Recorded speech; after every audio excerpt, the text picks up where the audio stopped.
বন্ধুর মাকে বাড়িতে একা পেয়ে যেভাবে কাজ করলাম গল্পটি সম্পূর্ণ শুনলে আপনাদের মেশিন দিয়ে টপ টপ করে পানি চলে আসবে। আপনারা হাতের কাজ করতে বাধ্য হবেন।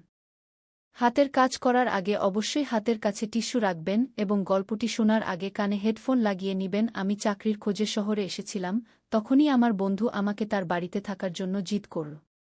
সে তার মায়ের দেখাশোনা করার জন্য বলল এবং নিজে উচ্চশিক্ষার জন্য বিদেশ চলে গেল।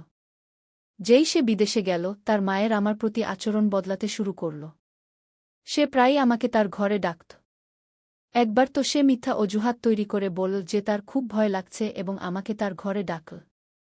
সেই রাতে যখন আমি তার পাশে ঘুমাচ্ছিলাম, তখন আঙ্কেল হঠাৎ আমার মাথায় হাত বুলিয়ে এক ভিন্ন ভঙ্গিতে বলল, মোহন, আমি জানতাম না তোমার বয়সের ছেলেরা এত বড় এবং বুদ্ধিমান হয় কি। এতটা বলেই আঙ্কেল হাতেই। হ্যালো বন্ধুরা, আজকের এই অনন্য গল্পে আপনাদের সবাইকে স্বাগতম। আমার নাম মোহন। আমি এইমাত্র চাকরির জন্য শহরে এসেছি। শহরে আসার খবর আমি আমার বন্ধু বিকাশকে দিয়েছিলাম। বিকাশ আমার সোশ্যাল মিডিয়ার বন্ধু ছিল। আমাদের বন্ধুত্ব ডিজিটাল ছিল, কিন্তু খুব গভীর। যেই আমি শহরে পৌঁছালাম, বিকাশ আমাকে স্টেশন থেকে নিতে এল এবং সেখান থেকে সরাসরি তার বাড়িতে নিয়ে গেল। বিকাশের বাড়িতে পৌঁছেই আমার নজর পড়ল এক সুন্দরী মহিলার উপর এবং আমি তাকে বিকাশের বোন ভেবে নিলাম। তখনই বিকাশ আমার ভুল ভাঙিয়ে দিয়ে বলল, মোহন, এটা আমার বোন নয়, এটা আমার মা গু। আঙ্কেল এত সুন্দর এবং যুবতী দেখাচ্ছিলেন যে আমি তাকে তার বোন ভেবেছিলাম। আঙ্কেল একজন যুবতী মেয়ের মতো লাগছিল। আমি তাকে আগে কখনো দেখিনি, তাই আমার ভ্রম হওয়া স্বাভাবিক ছিল। সেই দিন বিকাশের সাথে দেখা করে আমি খুব খুশি হয়েছিলাম। দুপুরের খাবারের পর আমি সেখান থেকে বের হতে লাগলাম, কারণ আমাকে আমার থাকার ব্যবস্থা দেখতে হবে। আমি বললাম আমার কাজ আছে এবং সেখান থেকে বের হতে লাগলাম, তখনই বিকাশ আমাকে থামাল। সে বলল, মোহন, তুমি হোস্টেল বা ভাড়া বাড়ি খুঁজছ কেন? যখন তোমার নিজের বাড়ি আছে তখন তোমার হোস্টেলে থাকা ঠিক নয়। তখন আমি বললাম, নিজের বাড়ি? এতে বিকাশ বলল, আমার বন্ধু, এত তাড়াতাড়ি তুমি আমাকে পরায়া করে দিলে? আমি শহুরে হতে পারি, কিন্তু আমিও বন্ধুত্ব রাখতে জানি। দেখো, এই বাড়িতে আমি এবং আমার মা থাকি। এখানে তুমি সহজেই অ্যাডজাস্ট করতে পারবে। যাই হোক, এখন আমি আমার উচ্চশিক্ষার জন্য কয়েক বছরের জন্য বিদেশ যাচ্ছি, তাই মায়ের দেখাশোনার জন্য তার কারও প্রয়োজন হবে।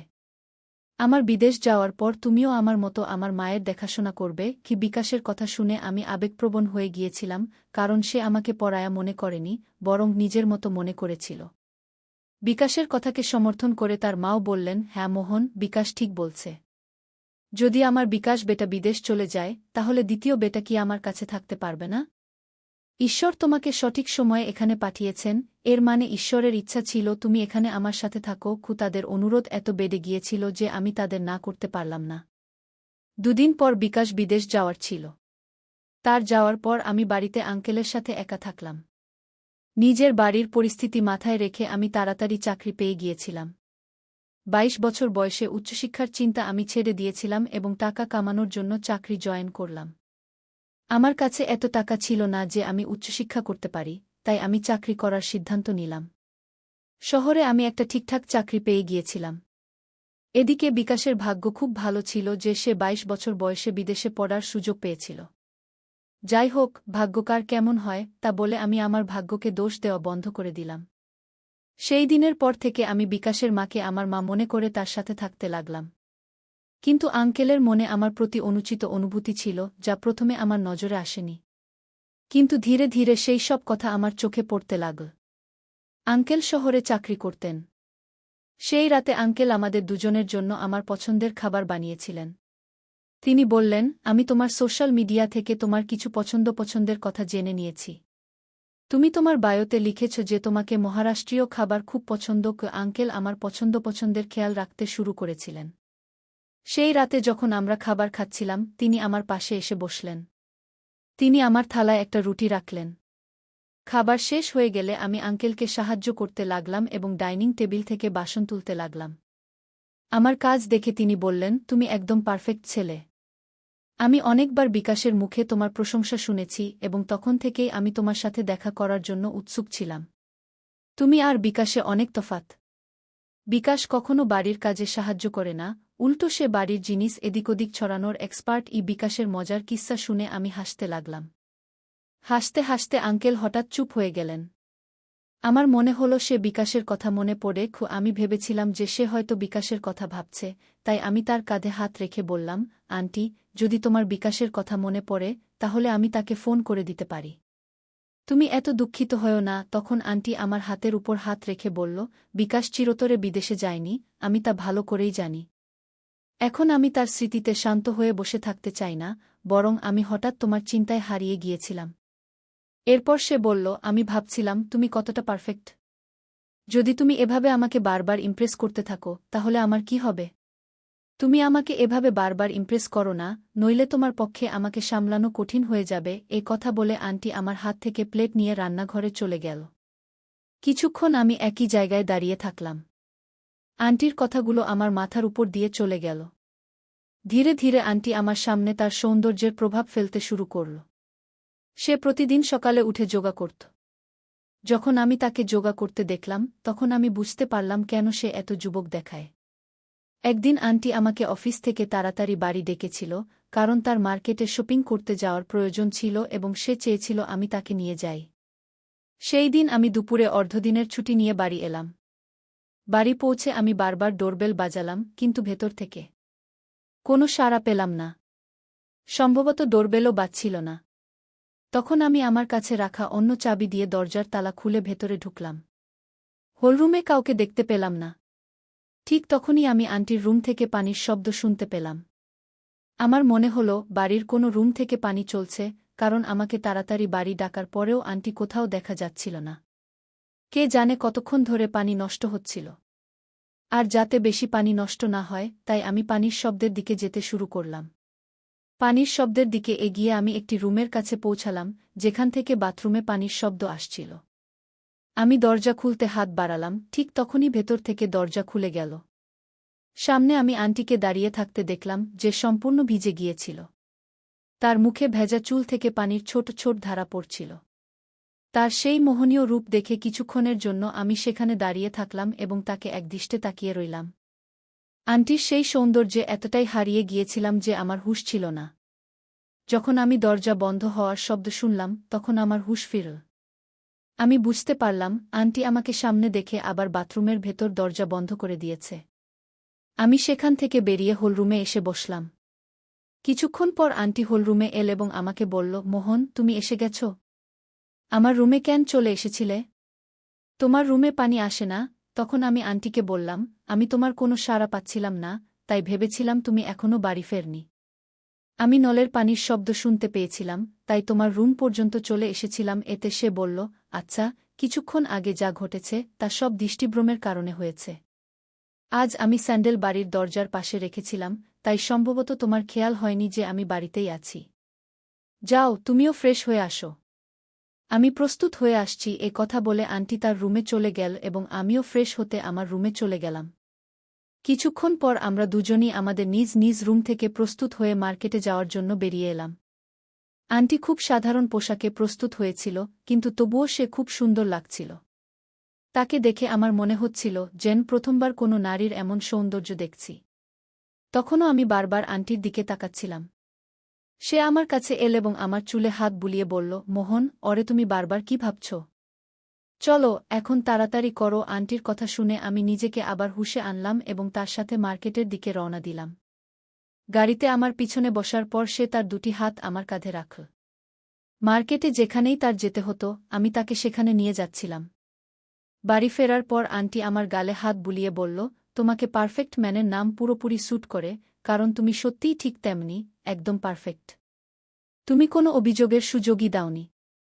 যেখানেই আমার যেতে হতো তুমি আমাকে সেখানে নিয়ে গেলে, যার ফলে আমার শপিং তাড়াতাড়ি শেষ হয়ে গেল।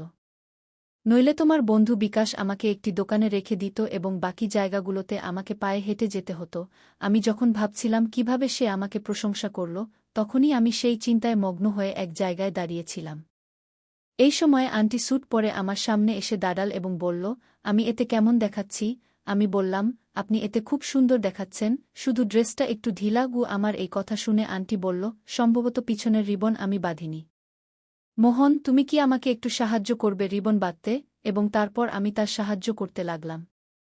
যখন আমি রিবন বাঁধছিলাম তখন কাপড়ের বাইরের দিক থেকে ঠিকই, কিন্তু আমার স্পর্শ হচ্ছিল। আমি কোনো কথা না বলে আন্টির সব কাজ করছিলাম। পরের দিন যখন সে অফিসে যাওয়ার জন্য প্রস্তুত হল, তখন সে নতুন স্যুট পরেছিল। যখন সে পুরোপুরি প্রস্তুত হয়ে এল, তখন তার সৌন্দর্য আরও বেশি ফুটে উঠল। সেই দিন আন্টি আমাকে বলল, গতকাল তুমি দুপুরের সময় আমার জন্য অর্ধদিনের ছুটি নিয়েছিলে। আজ সকালেও কিছু ঘন্টার জন্য অর্ধদিনের ছুটি নাও এবং আমার সাথে অফিসে চলো। ও আন্টি আমাকে তার অফিসে কেন নিয়ে যাচ্ছিল তা সে ঠিকভাবে বলেনি। যখন আমরা অফিসে পৌঁছলাম এবং তার ফ্লোরে প্রবেশ করলাম, তখন সে আমার হাত ধরে ফেল। আন্টির এই অদ্ভুত আচরণ আমি বুঝতে পারিনি। তার অফিসের অনেক কর্মী আমাদের বিভিন্ন দৃষ্টিতে দেখছিল। আন্টি দেখতে এত বয়স্ক ছিল না, কিন্তু সে আমাকে তার অফিসে কেন নিয়ে গেল তা আমি বুঝতে পারছিলাম না। সে আমাকে শুধু তার ফ্লোরে নয়, তার বসের কেবিনেও নিয়ে গেল। তার বস আমাদের অদ্ভুত দৃষ্টিতে দেখছিলেন। আন্টি বসের সাথে আমার পরিচয় করিয়ে দিয়ে বলল, এটি আমার মোহন। কি এমন কথা বলে সে আমার পরিচয় দিল। কোনো ছেলের পরিচয় কেউ এভাবে করায়?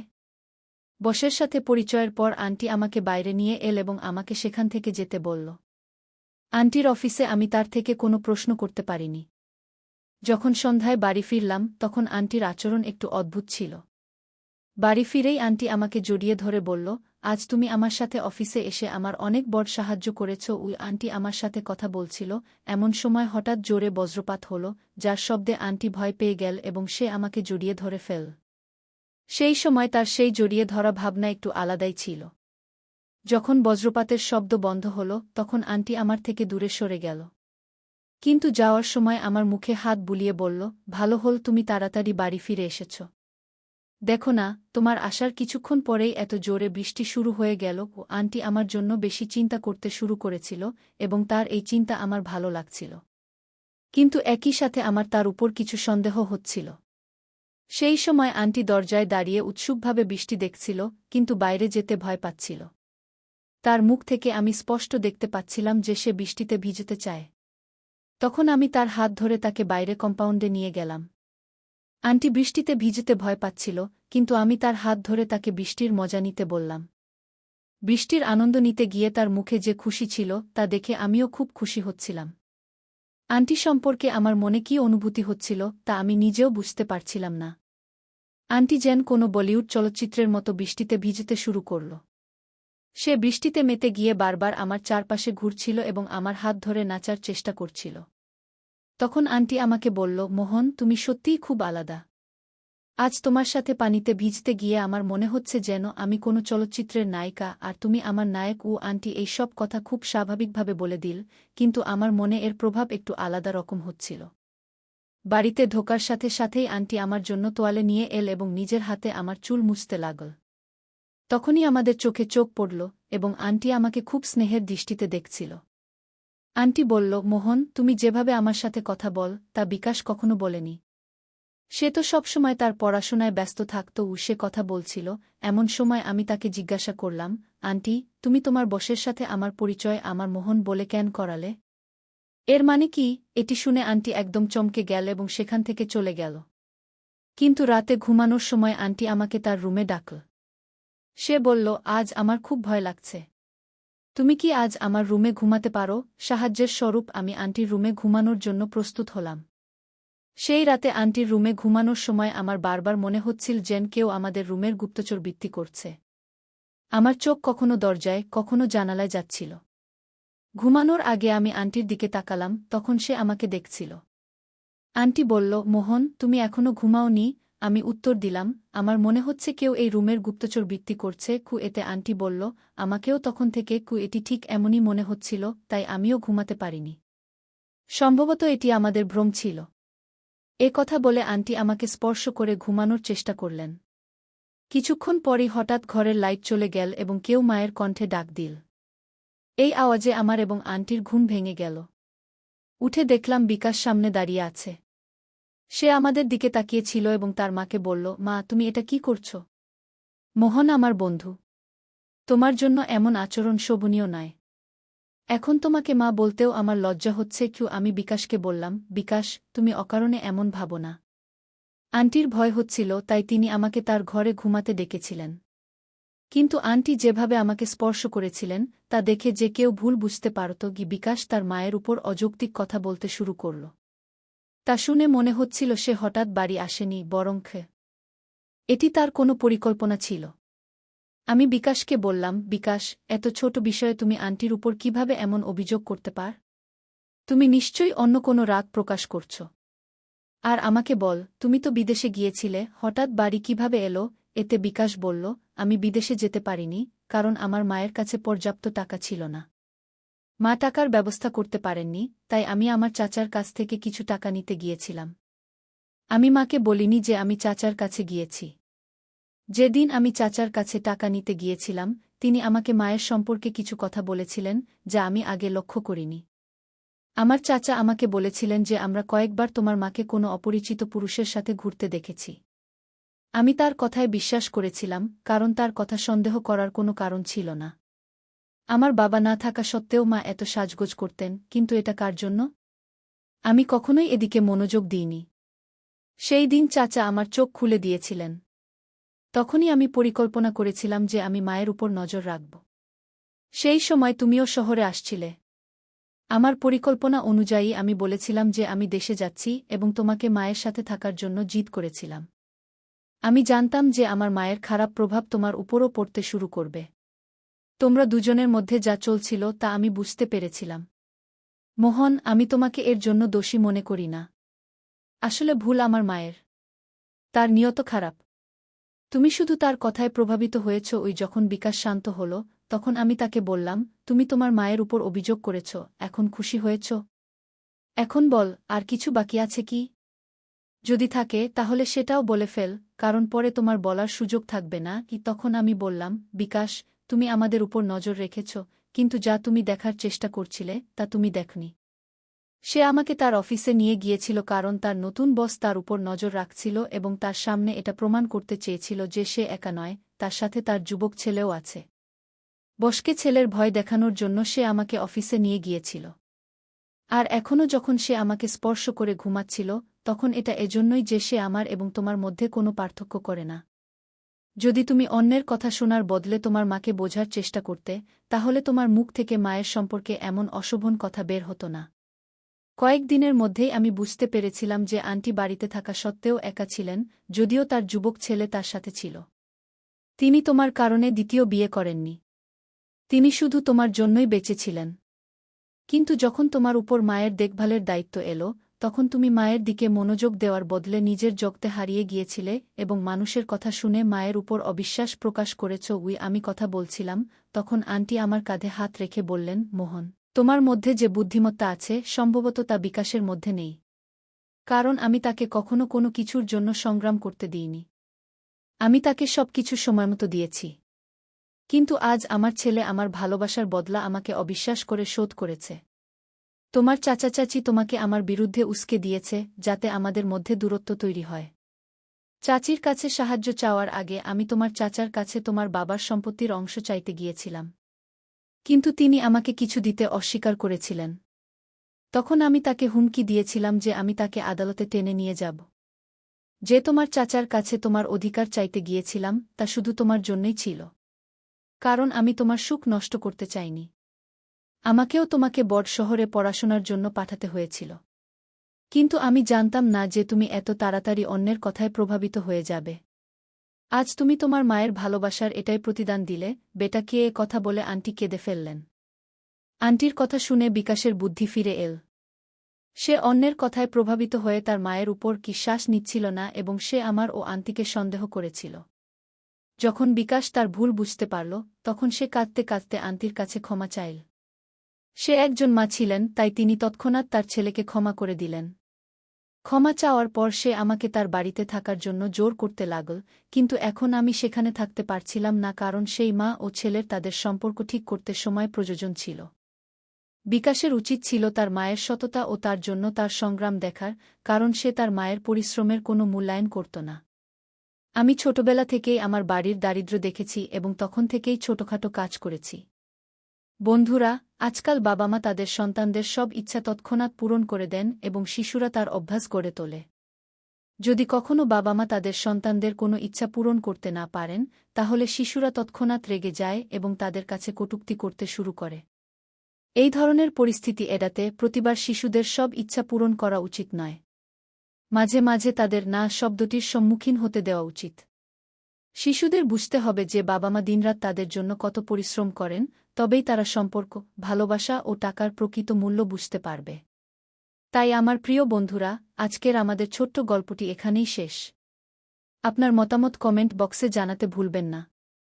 যদি আপনি এরকম আরও আকর্ষণীয় ও রোমান্টিক গল্প শুনতে চান, তাহলে চ্যানেলটি সাবস্ক্রাইব করতে ভুলবেন না এবং বেল আইকন অন করে রাখুন যাতে আপনি আমার আসন্ন নতুন ভিডিওর নোটিফিকেশন তৎক্ষণাৎ পেতে পারেন। আগামীকাল আবারও একটি নতুন গল্প নিয়ে দেখা হবে। ধন্যবাদ।